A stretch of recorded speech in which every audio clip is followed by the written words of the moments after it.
Like I said, there's no point in being vague. Robert Downey Jr. is obviously returning to the MCU, but let's talk about the new details there, not just the announcement. There's a little bit more to this than you might think. Also, the Spawn movie has new developments, and we have the Japanese Master of Horror inking a new deal that is very exciting for American audiences. Hello nerds! You have found the place for all of the nerdy movie updates worth talking about. More than just comic book movies, though that is a good chunk of what we cover here in the news. We get nerdy about all kinds of movies, as well as the art of making movies in general. If you like this kind of news reporting, then go check out the full show over on the main channel called The Week in Nerddom, where we talk about TV and comic books and gaming and rumors and etc., everything in between. You can find the link to that down in the description or at the end of this video. Now, let's hear about all that movie goodness, shall we? Follow-ups and corrections in movies as well this week. We have one follow-up, has to do with Spawn is our first one. King Spawn, new title, still in the works. It is still happening. We still have Jamie Foxx attached to it.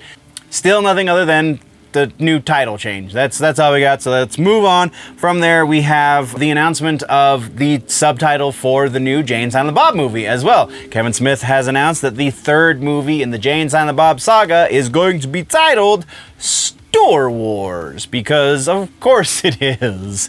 Hopefully it's going to be better than Reboot. I mean, Clerks 3 was better than Reboot, so continuing on with the better filmmaking, please, Mr. Kevin Smith.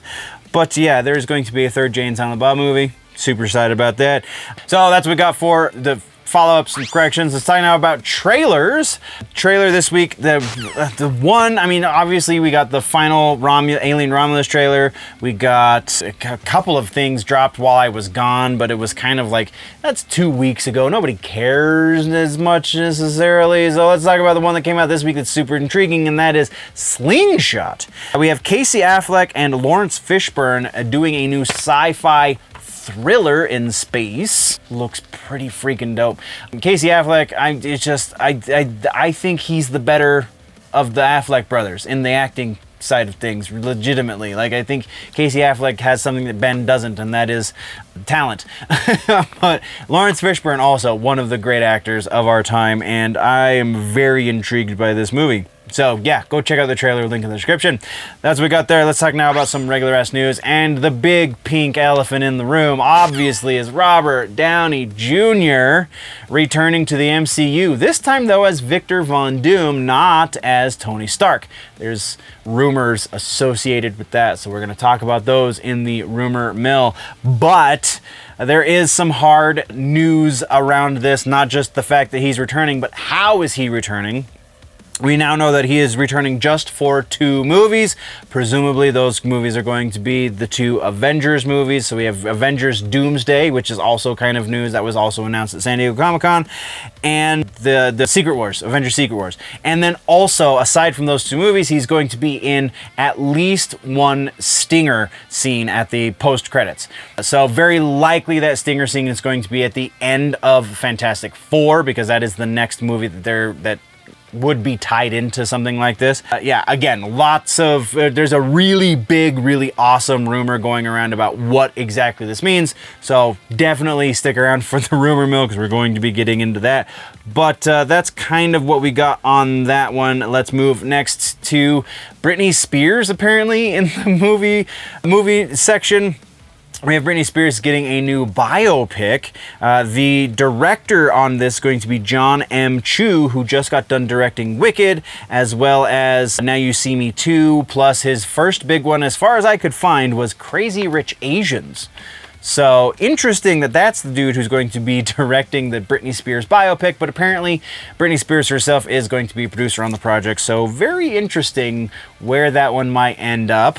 From there, let's do our final piece of news in movies, and that has to do with David Lynch, the famed director, crazy man himself, has been diagnosed with emphysema and has therefore grounded himself to his home as a means of staying as healthy as possible, because emphysema is really not a fun thing to be diagnosed with, but he's afraid that the combination of that sickness plus the possibility of going out into the world and contracting COVID is going to be lethal in his situation, which honestly, emphysema and COVID together, very likely to be lethal. So I don't necessarily blame him. So he has self-imposed house arrest effectively. He is stuck at home because he doesn't want to leave. It is not on the recommendation necessarily of his doctors, though I would imagine they're not sad about the idea. So as such, he has said that this probably means he has retired from directing, which is a very interesting way of putting that. Presumably, he will not be getting better from the emphysema, though it will be manageable at a certain point. So there is a slight, however, very, very small and slim possibility that he could direct something in the future. He has not completely shut that door, though very, very close. So, I mean, hopefully he sticks around for a little bit longer and we can get a little bit more stuff out of him. But either way, not great news for David Lynch. We're going out on a down note as far as the regular ass news goes. Let's go into suggestions this week for movies. Honestly, I was going to suggest Longlegs because everybody's going to see Deadpool. But again, everybody's going to see Deadpool, and I really think this movie, I like this better than the second one. I don't know if I like it better than the first one, but I like it at least as much as the first one, so there's that. But this is, if you are into the Marvel stuff, if you're into the kind of things we talk about here on the channel, then you absolutely should have seen Deadpool at least twice by now. I have. I've paid to see it in the theaters twice. So yeah, that's huge. And honestly, the second time I saw it was a double feature with Longlegs. So I got to do two of the things I wanted to do all at once. Longlegs is weird. It's very much a thriller, not necessarily a horror, but it's weird. So go into it, if you're going to do that as well as Deadpool, go into it knowing that. And it's also kind of transparent, but still a lot of fun, especially if you're a cinemaphile. Deadpool's the real recommendation here because that's what you're going to go watch anyway, so why waste our time talking about anything else? That brings us to the end of the video, nerds. Thank you very much for joining me for the news. Once again, there is a full and probably much more up-to-date and recent episode of the news, the full-length version, if you will, called The Week in Nerddom over on the main channel, linked down in the description, and probably link popping up somewhere around my face right about now. So click on that, go check that out as well, or if you prefer your news in more truncated pieces, then by all means just stick around here and go check out some of the other stuff we offer on this channel. Thank you very much for joining me. We will see you in the next one. Before we go, always remember, nerds, that if it is generally nerdy, it's probably here.